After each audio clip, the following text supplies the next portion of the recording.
दूसरा एक महत्वपूर्ण निर्णय राज्य सरकार ने लिया है। यह मंत्रिमंडल सचिवालय का सिविल एविएशन डिपार्टमेंट का है। इसमें बिहार राज्य से अंतर्राष्ट्रीय उड़ान को प्रोत्साहन करने के लिए बीजीएफ राशि की घोषणा की गई है। ये बिड के माध्यम से एयरलाइन ऑपरेटर्स को दी जाएगी। इसमें पटना काठमांडू को अधिकतम 5 लाख प्रति राउंड ट्रिप का बीजीएफ वायबिलिटी गैप फंडिंग दिया जाएगा। गया शारजाह को 10 लाख रुपए प्रति राउंड ट्रिप दिया जाएगा। गया बैंकॉक को 10 लाख रुपए प्रति राउंड ट्रिप दिया जाएगा। गया कोलंबो को 10 लाख रुपए प्रति राउंड ट्रिप दिया जाएगा और गया सिंगापुर को 10 लाख रुपए प्रति राउंड ट्रिप दिया जाएगा।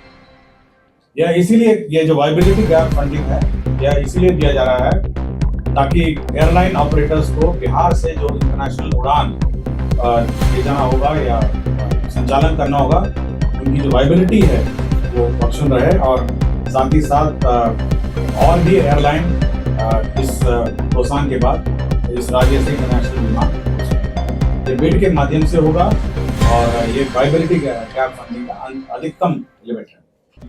मंत्रिपरिषद में 26 एजेंडों पर निर्णय हुआ है, 26 एजेंडों।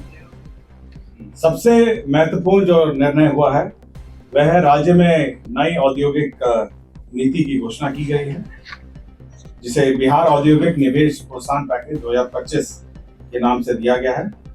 यह जो पैकेज है ये माननीय मुख्यमंत्री जी के 15 अगस्त का जो अभिभाषण था गांधी मैदान में, उसके आलोक में ये पैकेज की स्वीकृति दी गई है, जिसमें बहुत सारे जो रियायतें हैं उसको दुगना कर दिया गया है और साथ ही साथ बड़े उद्योग लगाने के लिए निःशुल्क भूमि का भी प्रदान किया गया है। दूसरा एक महत्वपूर्ण निर्णय राज्य सरकार ने लिया है। यह मंत्रिमंडल सचिवालय का सिविल एविएशन डिपार्टमेंट का है।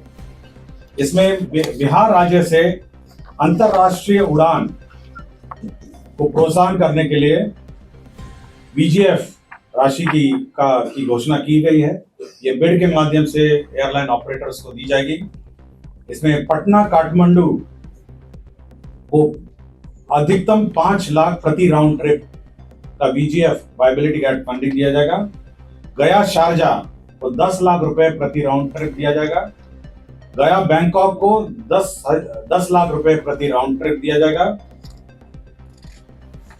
गया कोलंबो को 10 लाख रुपए प्रति राउंड ट्रिप दिया जाएगा और गया सिंगापुर को 10 लाख रुपए प्रति राउंड ट्रिप दिया जाएगा।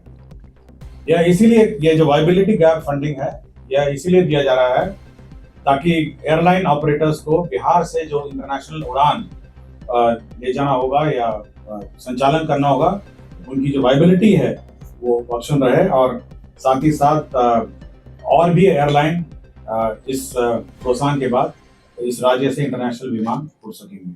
ये बिड के माध्यम से होगा और ये वायबिलिटी गैप फंडिंग का अधिकतम लिमिट है। समाज कल्याण विभाग का एक प्रस्ताव था जिसमें राज्य के दिव्यांग व्यक्तियों के लिए एक नई योजना घोषित की गई है।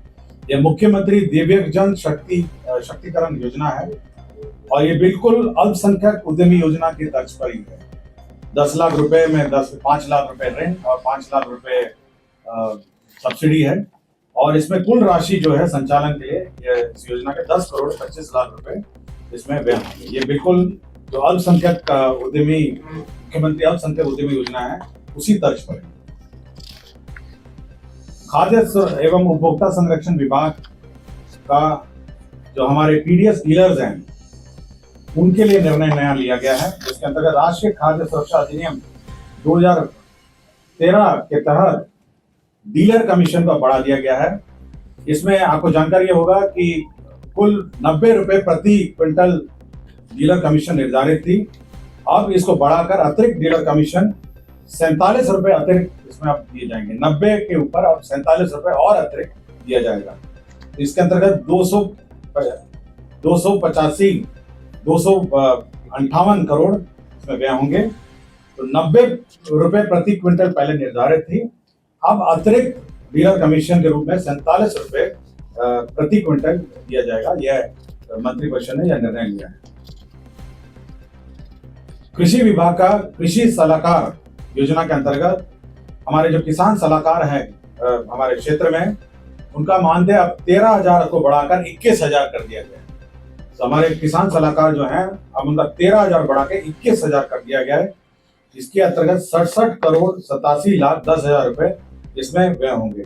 आपको जानकारी होगा, इस योजना के अंतर्गत 38 जिलों में राज्य में किसान सलाहकार का स्वीकृत बल 8,463 है, जिसके विरुद्ध अभी वर्तमान में 7,047 लोग कार्यरत हैं, 7,047।